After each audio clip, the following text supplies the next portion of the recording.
Welcome everybody to the second edition of our Innosuisse Innovation Booster Success Story series with a nice name of What If.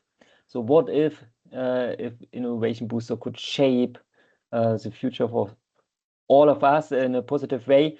The idea behind is that the Innovation Booster, the different boosters existing, present teams who were part of this Innovation Booster process. So get funded, participated in a shaping workshop, etc. And that you first know a bit like the differences between the boosters and what you can do within the program of the different boosters. And the first was about social innovation. The second, where we are right now, it's about digitalization. So how we can use these digital transformation, digitalization buzzwords actually to improve in specific parts towards something good, hopefully. If you are talking about the Innovation Booster, so let's see if it works now. Yeah, the Innovation Booster initiative, it's now 7 years old, actually. And the idea is to foster radical innovation. So if you're not familiar with these innovation concepts, radical means high risk for failure. It really transforms something, business models or product but in a radical way. So the main difference is it's not incremental. It's not like improving in small steps. It's really like a game changer, shifting something in a impactful way. And to have this close to application, it's a user centricity, which is the key in the whole element. So it's always kind of an end user implementation partner is involved in these projects, in the ideas. So it's not like a research-oriented program, funding program. It's really like pushing ideas with any kind of implementation application. So that's the idea of this Innovation Booster program. And the overall process in these Innovation Boosters are always the same. You have a challenge stage. You need to participate in the challenge stage to be kind of qualified and eligible to join the idea stage where you can get funding. The challenge stage is really focus on problem exploration. Think about what is actually the real issue you want to solve. Where's the desirability actually to get in contact with other people, get new ideas. That's part of the challenge stage. If you have a challenge identified and you have a good team to address that challenge, you can move over to the idea stage. And we will see today examples of idea stage projects. So teams, they did kind of a challenge stage event, participated, formed, and then addressed the challenge in the idea stage and get funding. And the idea is then either skip the idea. So after the idea stage, well, it was a nice try, but it not works out. Or we need to adapt the idea in a specific direction, or yeah, a good idea, and now we can implement it. Move forward. So that's a bit like the follow-ups after the idea stage. So that's always the same for all the boosters. The boosters itself, the booster programs are quite different in the way of how the process is built up. So some boosters, they have really regular call for the proposals. Some have a continuous call for proposals. So that's a bit like individual for each booster. And as you can see, the booster have also different core topics. So like the AI booster, obviously promoting the use of AIs, and we have carbon removal. It's about removing carbon from the atmosphere, obviously, and in the whole process of production, etc., to be a bit more sustainable towards Switzerland's climate, actually. Then we have fashion and lifestyle. So there we will also see a nice example today. Future food farming is also self-explaining. It's about how we can guarantee, optimize, and transform the food sector. Also, as you can see, there's a combination with how climate will change, how specific production cycles will change. Then we have the future urban society. There it's about housing, mobility, also obviously how we can adapt to a changing climate, how we can include new technologies to achieve a sustainable environment for living, etc. And then we have new mobility, mobility and sustainable digital finance, where it's about how you can make financial systems sustainable, actually, so that traffic is safe, secure, fair, etc. So these are the boosters right now active. And out of these 7 active boosters, we have 5 boosters presenting today, actually, projects out of these funding phase. If you want to know more about the boosters, just check on the Innosuisse site. So there you have the booster themes. They have all a portrait video, and each booster has also a dedicated web page where you can find then details about the process, application process, the events, etc. Today, it's really about presenting outcomes, ideas, and we will start. There's actually 1 slide missing, I realize, or we skipped it. So we start with a project from the Innovation Booster Future in Urban Society. It's about rethinking urban environments. Maybe you heard about these 5-minute distance to reach necessary, important infrastructure. So that's about how you can create environments in an urban setup to reduce the use of actually personal, individual traffic and mobility, so that you can reduce this pressure on the infrastructure. And with this, I would like to hand over actually to Zoe, who will present this project. Yeah, thank you very Correct much. me if I missed something. No, that was already quite good. Yeah, my name is Zoe. I'm from Dresden Sommer, and I think I will just share my screen and then can have a look at. Should work. Perfect. At least I stopped. So can you all see now the poster? Yes, okay, good. So like already introduced, our project is called Co-Imagine 5D, so 5-minute districts. And I'm an urban designer, urban planner, and we realized that a lot of time the citizens are not really involved in shaping new environments, and also like this kind of 5 minutes city concept is often forgotten, or it's not like really aligning with the needs of the stakeholders. Therefore, we like really emphasize on like changing the system of how we design and how we involve the different stakeholders. And from our project, we first did like this kind of integrated urban spatial analysis in order to really understand the space from like an expert perspective, in order also to encourage and help the stakeholders later on in the process. And then afterwards, as you can see here down there, we did like an extensive like stakeholder mapping where we focus on this kind of quadrupole helix system. So we have the civil society, economy, science, researchers, and administrations, because we also realize that there's like a lack of communication between these actors, and they are like really important in shaping new environments. But they don't really work together usually. So we are really try to bring them together in workshops in order to make them work together and design together. And those are some impressions of our workshops that we did. We focused on an area in Winterthur. I don't know if anybody knows that. It's Winterthur Krütze. It's a monofunctional industrial area that will be transformed in the future. And we wanted to make like a first statement on how like citizens can really imagine like their future and how like a 5-minute district could look like.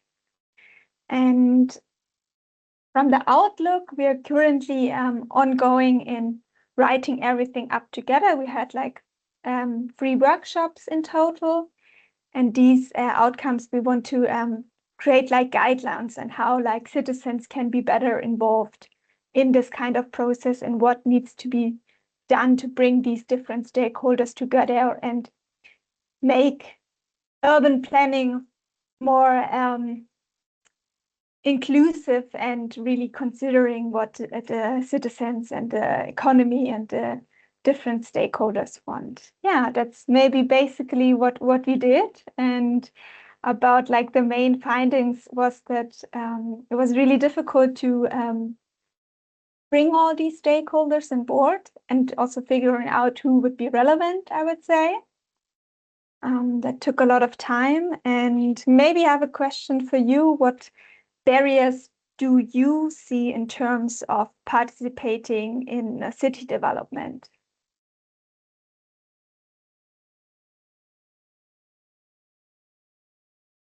All right. So thanks a lot. Really perfect in time. And with these, I would like to actually move over to the silent feedback slide. So most probably, you know, the Mentimeter QR code. You can just scan and you can see it.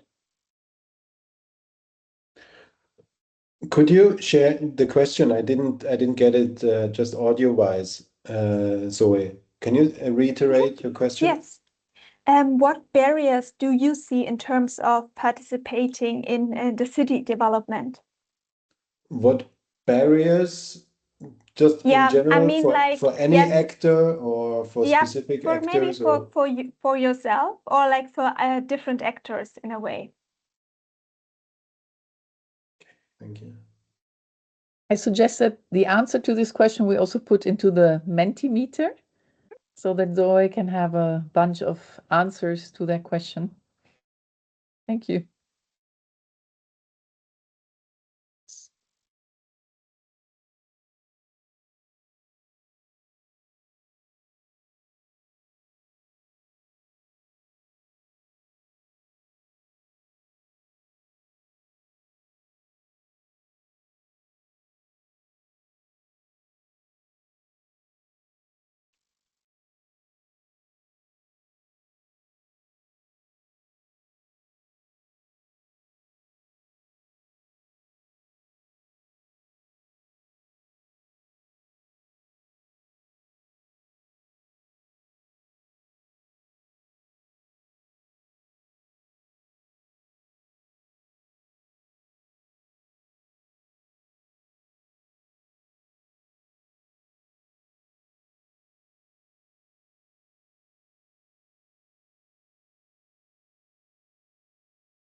One more minute.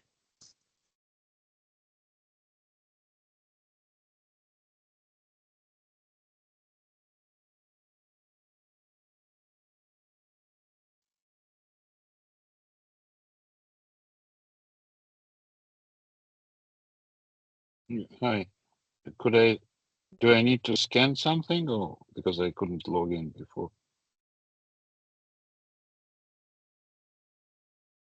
Do you see still the QR code or not?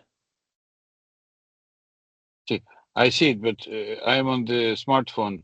Do I need to scan it by another phone, or what should I do?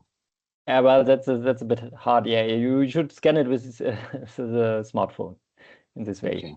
But if you use a smartphone for being in the meetings, then it's a bit tricky. I will put the link for the following one in the chat then.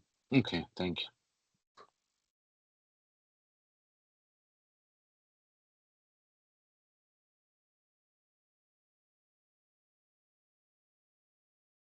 All right, the time is over.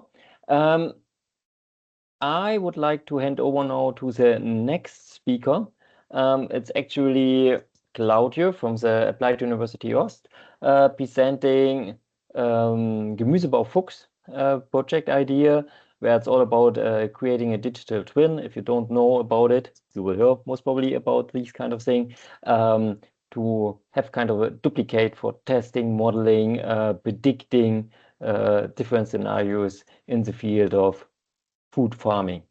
And with this, I would like to hand over, and the Menti link will come within a few seconds in the chat. I hope you can hear me. Yeah, Fine. Okay. So I will share my presentation. I hope you can see it now, but I like to start it. So yeah, okay. I guess now it should work. Okay. Yeah. Okay. So welcome to my few slides about this project. And you can see it was together with Gemüsebau Fuchs, and we called it Vision 2040. And we developed the simulation platform and call it so far AgriTwin.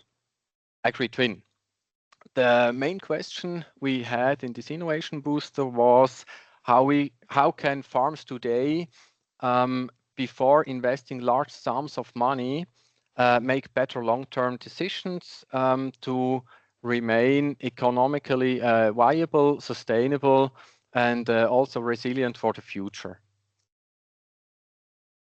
The problem at the beginning is how to create your own future or the own future of a farm. Running a vegetable farm today is already financially challenging. Yeah, and there are many things to manage. And when we have a look into the future, so we see also that there is a lot of complexity to manage. As examples, fragmented data, delayed feedback, upcoming constraints. Some are not known today, but they can come, and therefore there is a lot of uncertainty. And the question that arises then is, how can a farmer make strategic and financial decisions today based on a reliable forecast? And to make a forecast, our approach was to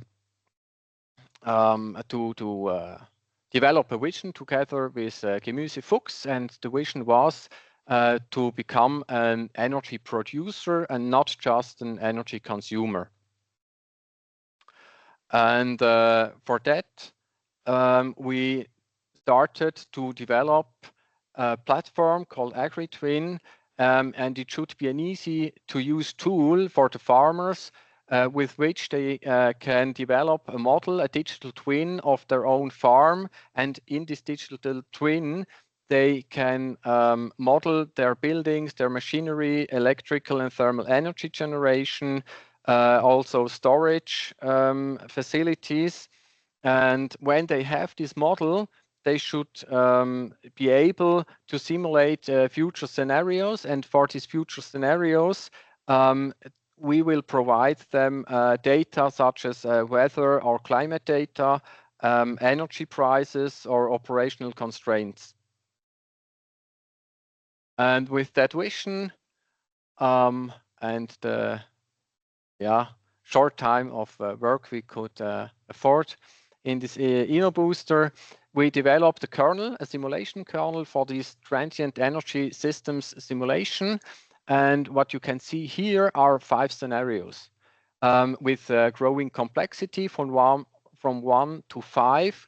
We start always with the simulation scenario on the left and add some things to the simulation, and then we can start the engine and get our results.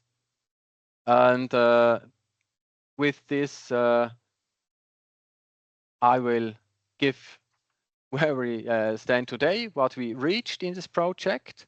Also, we have a partially validated simulation kernel. It's just validated with the data from Gemüse they are our only implementation partner so far. So we have a first application, and from talks to other groups, we have a requirements list. And yeah, one of the most important things we need is further funding, that's clear, but also scale. And to scale this simulation platform, we need a partner, an implementation partner. And yeah, you see down on the right, this is on a stakeholder map we have, and the project fabric or the Projektfabrik is one partner that helps us to think on how to scale this project and bring it on a level that is easy to use. Actually, the core, the kernel we have is developer state, yeah, and it's not usable for farmers to do their own simulations. Yeah, and that's the point I can finish here. Perfect. Thanks a lot. Yeah, that's quite often in the innovation booster that you reach a level where you have a prototype, but to make it usable would be actually the next step, and to make the transition to something which works, but make it also operational applicable.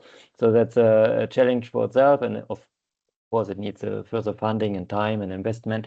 So that's a bit the idea, that we kick off these projects, and then hopefully the next steps will also be possible and done within the environment built up within the booster. And with this, again, you should have still the Mentimeter open. I think we have just lost, right? Is that right? We lost the moderator. We lost Houston, we can intervene and entertain you in the meantime.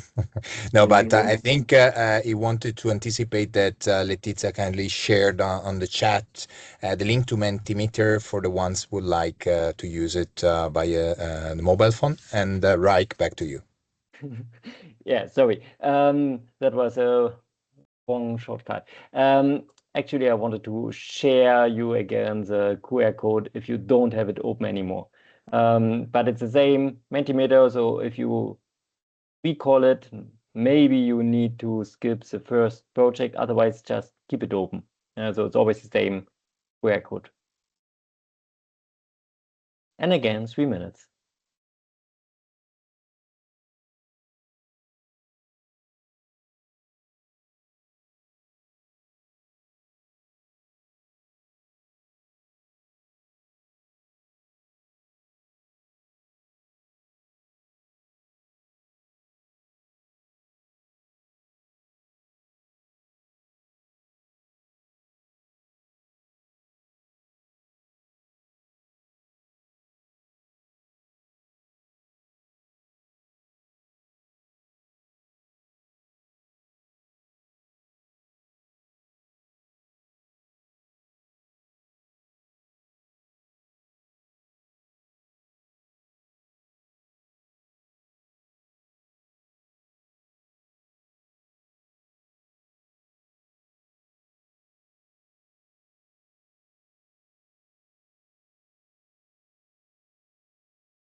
All right, the 3 minutes are more or less over. You have 20 seconds to go. I will already announce the next speaker, which is Manuel Greer from Koyo, who will present the digital purchasing advisor. So like how you can use new technology actually to get a better informed decision by buying something, which is quite different to a selling agent who wants you to sell just something.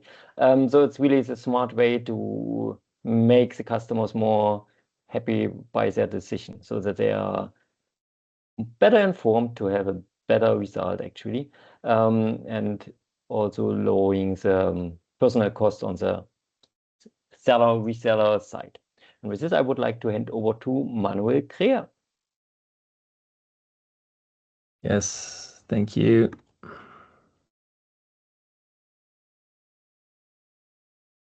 Second, let me share the right screen.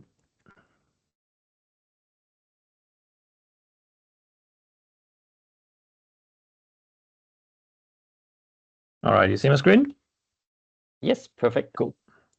Yeah, as Raik just said, I think we're together with two co-founders. We're building a digital buying advisor the goal is to kind of take away the purchasing decision, like get it back to the buyer and away from the seller for anything that is kind of needs a bit of a longer decision. Think of buying a car, unless you are a car enthusiast, or buying a new appliances or like a new electrical system for your home. Anything that kind of needs more explanation. We're trying to get that digital so someone can make an informed decision by themselves.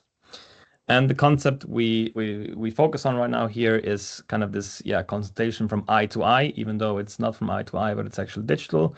But like kind of to get the seller and buyer to the same level, so both understand the transaction they're about to do, and can make therefore an informed decision. And the vision we're trying to build or fulfill here is that we create a world where purchasing decisions for complex offerings are made resource efficiently and purposefully without compromising the process of building sustainable relationships. So kind of giving the person that wants to buy something the confidence that they make a good decision, but still having this relationship between buyer and seller to come to a good and lasting relationship to buy something. So, and a quick overview of what we do.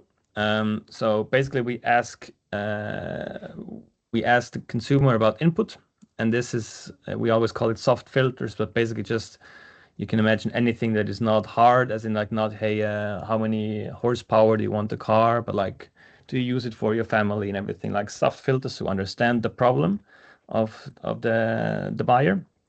And then we match this situation of the buyer with company-specific knowledge. First of all, the product base, the service base, but also all the market knowledge they have as a company in a specific field. And then we kind of combine all this together, let an intelligent algorithm or AI kind of put us all together and give a recommendation, as in like, hey, this is perfect for your situation, and we recommend this service or this product. And that's going to be the cost, and that's going to be roughly the timeline, the next steps if you want to do this. And what this looks like in practice, we have built already a functioning prototype that is live right now with a company. It's called Heimage, which is a manufacturer of heat pumps in eastern Switzerland. And basically what we do them is kind of, as I just explained, we ask the visitors about their living situation, their house, how big it is, what type of garden they have, blah, blah, blah. And then based on that, we recommend the most fitting heat pump they have. There's a lot of different systems, there's like 80 to 90 different heat pumps that usually someone needs to go on site to kind of see the situation. And now this whole process is digital. And then we recommend one heat pump. The customer already gets kind of a rough estimation of what the whole project is going to cost, and they can then move forward with Heimage. As I said, it's already live. You can see the link in the top right corner if you're curious and want to give it a go. But very briefly, a technical roundup how this goes. There's question answer. We work in this case with an AI system, in this case Google Gemini, that first of all creates an overview of the situation, then feeds this all together with the product data of the different heat pumps, then all the company knowledge has been fed into by their actual advisors, by their consultants. We've fed this all together into one big knowledge base, and this then kind of puts everything together. And in the bottom left corner, you see a very small screenshot of that's going to look. Then we recommend one product, we give a timeline, and so on and so forth. And the next steps, and what we're trying to do right now, so we've built this tech with scalability in mind, and we want to scale this across different markets. So because basically we want to build something that helps different decisions, not only for heat pump buying decision, but also for any other market and industry. As I said, the tech is kind of prepared for this, so it's just about to roll it out. And also we are going to run a second pilot with Heimage with a different product suite, and we're going to do in the end of the year. So we just have this first pilot ready now and in production, and we're trying to see how can we scale this further and run this out across different products and industries. Yes. Perfect. Thanks a lot. So as you can see, you can use foundation models, large language models, also really targeted and specific, also for building trust and not only losing trust in the technology. So with these, I would like to hand over again to Mentimeter. Maybe you still have it open. Otherwise, here is the QR code again. And 3 minutes to go.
"30 seconds.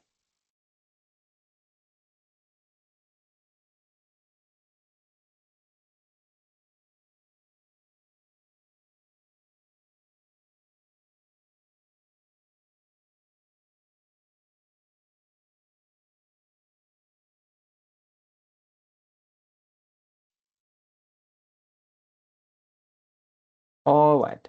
I know, by the way, 3 minutes, it's pretty tough to write any kind of solid feedback, but feel free to get in contact with the speakers directly if you think, hey, I have really something helpful, really good input, then you can obviously get in contact directly. The next speaker,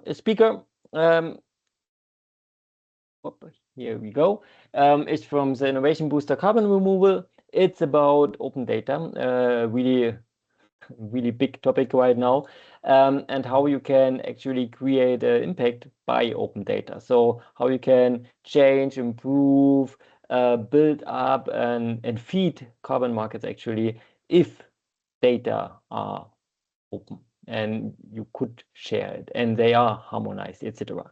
And with this, I would like to hand over to Friedel from the TrueScale Climate Initiative. Hello. Let me find my slides.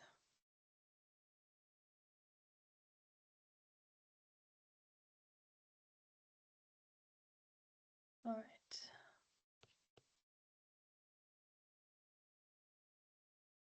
So hi, my name is Friedel. I'm with TrueScale Climate Initiative. We just started our initiative, its foundation in December, thanks to the booster funding. And today I want to walk you through a very high-level explanation of what we're doing. I know carbon markets can be very technical, and our project is even more so technical as it's stuck into the data problems and data solutions of carbon markets. So I'll start off by telling you a little story.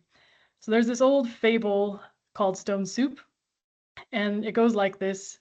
Travelers arrive in a village during a famine, and everyone is hungry in the village, but nobody wants to share their resources because resources feel scarce. So the travelers put a stone in a pot of boiling water and say, "We're making stone soup." Curious, the villagers begin contributing a carrot, potatoes, herbs, until together they create a real meal that can feed the whole village. And right now, carbon markets look a lot like that village. Everyone has valuable data, insights, climate impact, but it's fragmented. It's locked behind paywalls, it's inconsistent, and it's difficult to trust. At TrueScale Climate, we decided to bring the pot and bring carbon markets together to create an infrastructure for data that benefits all of us. So carbon credits are defined as the impact a project has given on an existing industry or ecosystem. And as a result, every carbon credit is defined uniquely, and its impacts and its data are then also unique. And this creates a major lack of standardization and leads to fragmentation in the market and incompatible data that requires additional paid services that are also fragmented to navigate all this uncertainty.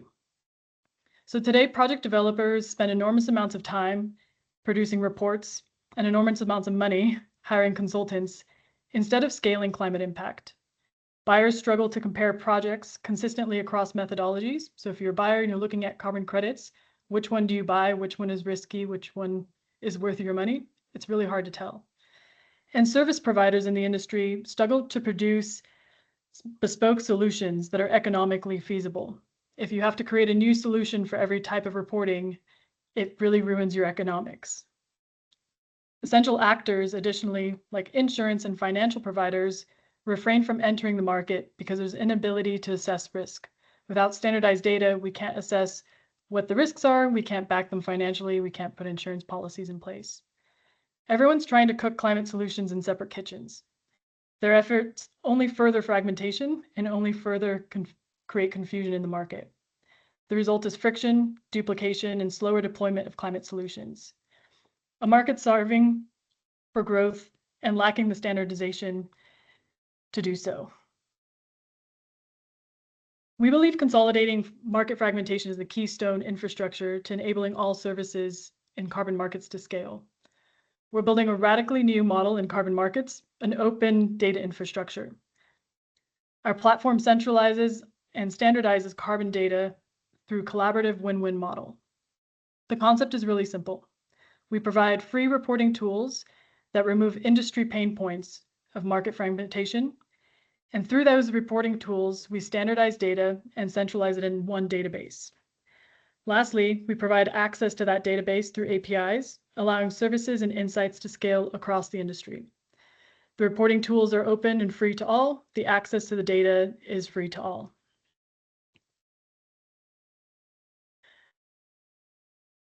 Use of the platform and data submission is incentivized by the problems it solves for all users. The more the platform is used, the more valuable it becomes for everyone. Everyone benefits from the data contributed. We've brought a pot to the starving industry because honestly, we're just a bunch of scientists who want to see the real climate impact happen and are tired of all the chaos.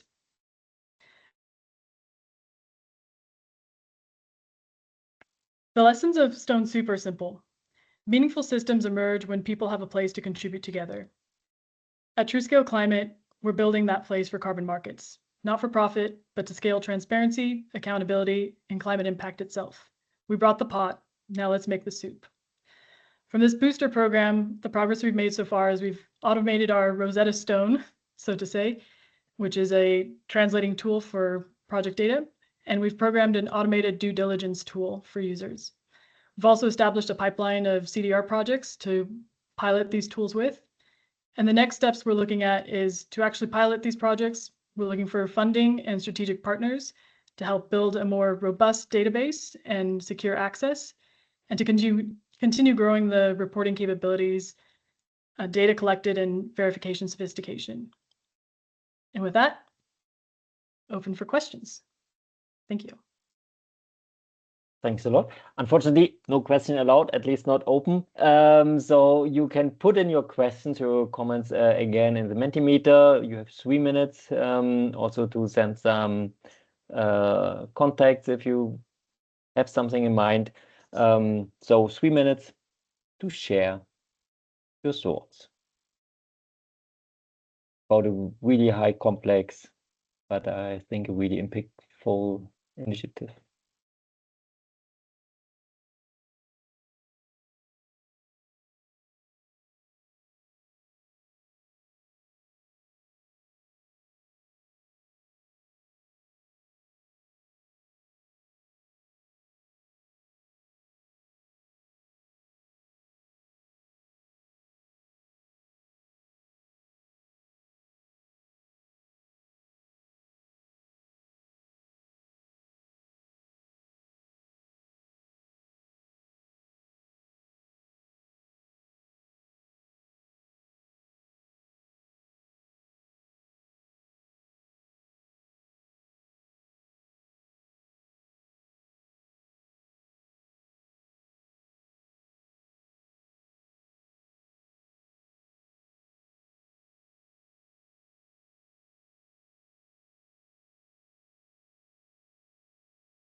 All right, time is over, and that's why I can announce the last speaker. Actually, it's Andrea from SmartProp, and the talk is about actually plastics or synthetics. Let's say synthetics, which have awesome characteristics because they are resistant against heat, water, etc. But of course, if you have some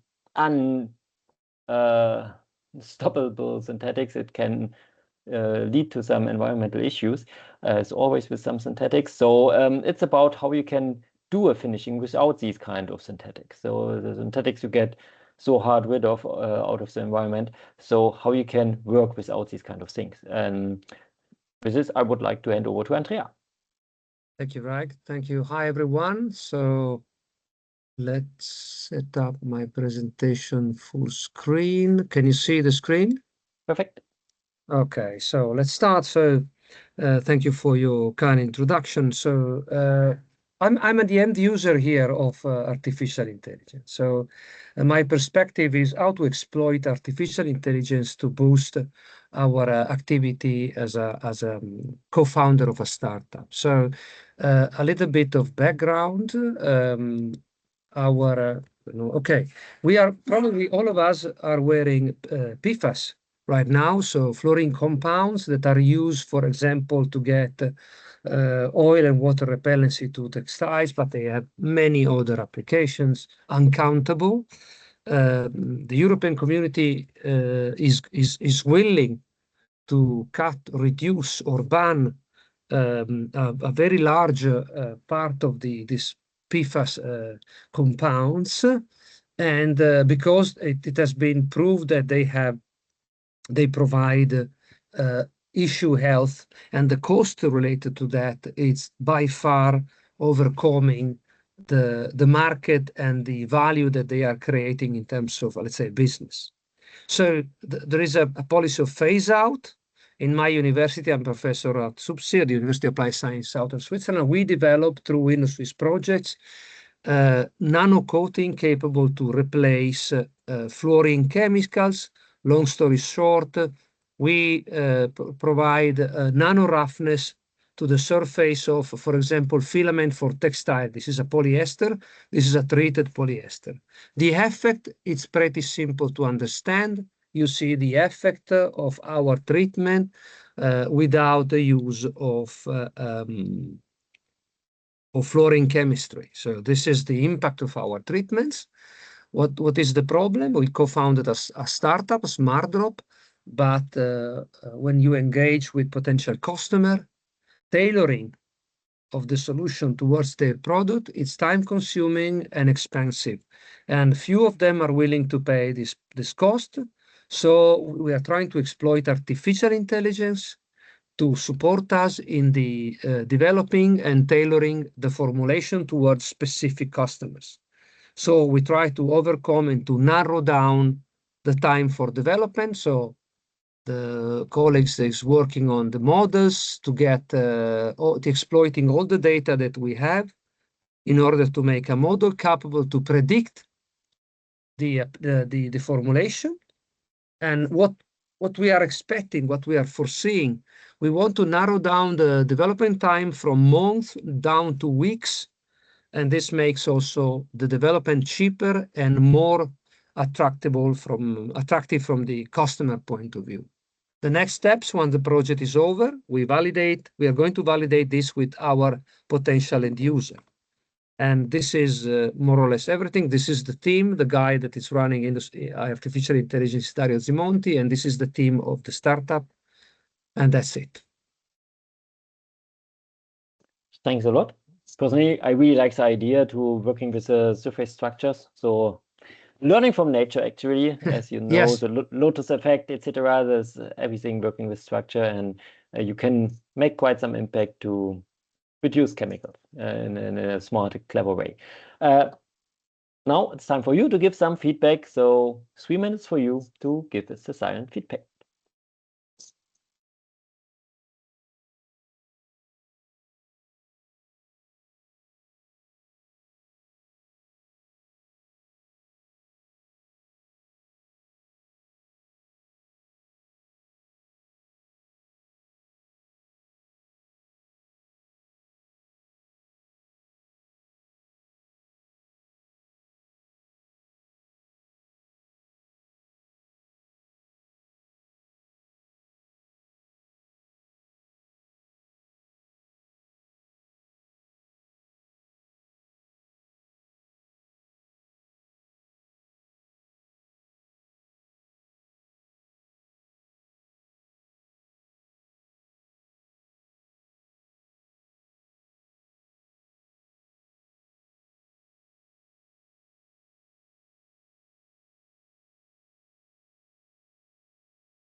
All right.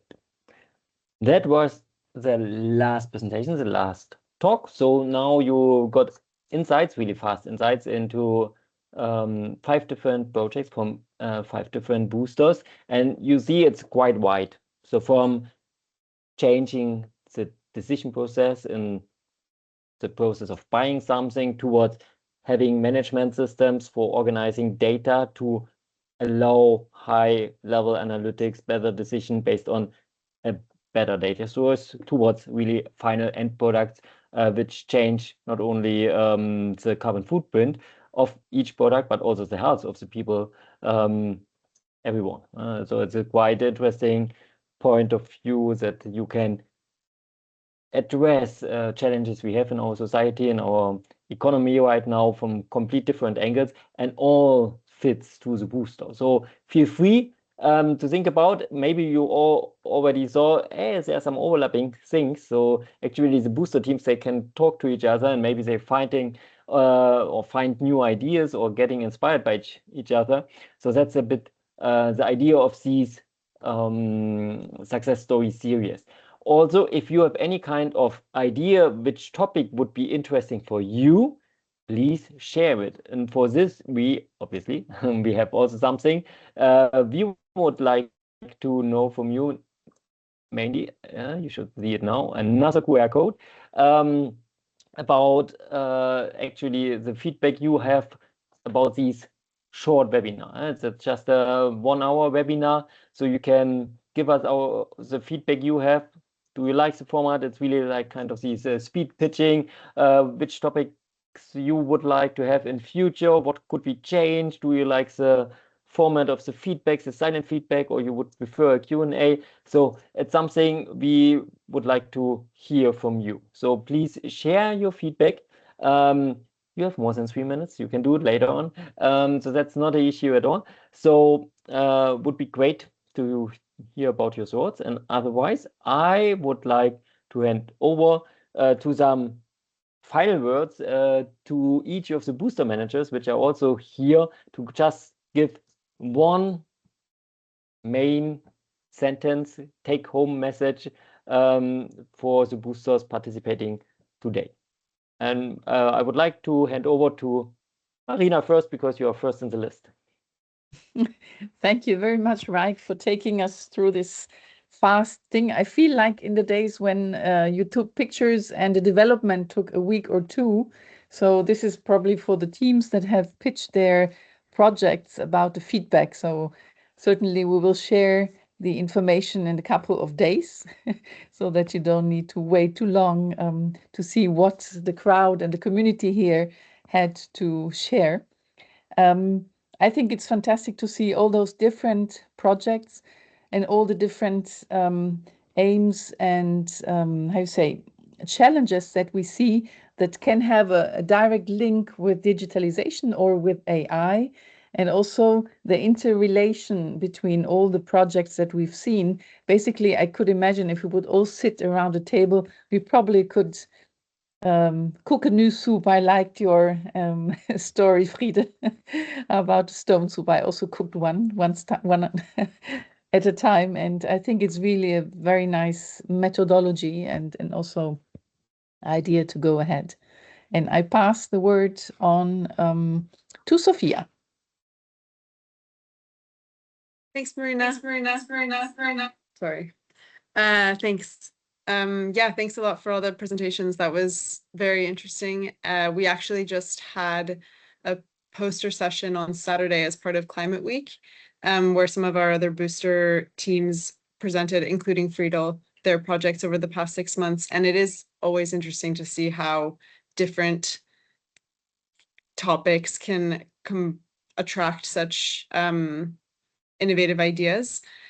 And especially in terms of digitalization, I think this was a great theme to have for one of the webinars, because as you can see across so many different boosters and topics, there are common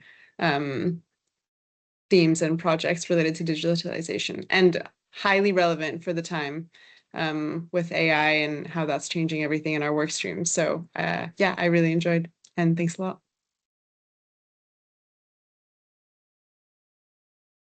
Oh, I'm not sure who I'm handing it to. Maybe Daniele. Okay. Thank you very much. Thank you, Raik, and all the colleagues for organizing this webinar, and thank you very much to Andrea Castrovinci for presenting the solution and the awarded project for us. And what I wanted to add from my side is that the interesting thing of the Innovation Booster is that we are working on the very first steps of innovation to test out potential solutions. And also it's been interesting, and I was interested in involving Andrea in this because we saw the application of AI. And today's with all the talks about AI, it's interesting to see how the technology is not inherently innovative. So it's not radical using AI by definition, but it's how you apply the usage of technology, you leverage the technology into a potential radical innovative approach. So that's something that is very interesting to then trying to build a potential impactful innovation for the industry and also in this case for the climate and environment. So thank you very much. And who's next? Bjorn, Raik, maybe? I ask you. Yeah, Bjorn. Yeah, I'll try. I'm by now in the train, so hello everyone. Thanks for sharing the project, the ideas, and thanks to my dear colleagues for organizing and hosting. In these first legs of an innovation journey, we always find it most interesting to test, of course, where's the resonance? And whom is the resonance? Per signals and sounds like there are some connection issues. I missed a little bit, I must say, almost in all. If you don't hear me, then I'll have to pass. I'm sorry. Do you hear me now? No? Okay. But maybe then I think Rita has not spoken yet. Thank you. But actually what I wanted to say, I think you all and also Sophia covered, it's nice to see how many, like, we have different boosters, but we always find a common theme. It was societal value before, now digitalization. I'm sure we can also find other common themes, and inspiring to see such different applications and ideas around this. What is a nice closing word. So, and with this one, actually, we are 2 minutes over time, but would like to say thank you for all the presenting boosters, and of course, a big, huge thank you to all the presenters sharing actually their innovative ideas. So you are driving the booster programs actually. So spread the word and also spread the video, the recording as soon as it is published, so that hopefully next time more people are joining, because every single individual counts with the thoughts and the ideas behind. So the more we are in these kind of open innovation space, the more interesting becomes the output. So that's the idea a bit. So thanks for joining, and hopefully see you again next time. We will communicate it early enough, the topic and the date. It will be again like one hour, just a speed sharing of ideas. And as you know, this kind of event is also kind of a challenge stage event. So it's part of the challenge phase. So for some of the boosters, it's already the initial thing to get into the booster involved. So for all the people are not involved yet, but most of you are already involved, so it doesn't matter. But anyway, so thanks a lot, and I wish you a nice afternoon. Thanks, everyone. Bye. Thank you. Thank you. Bye.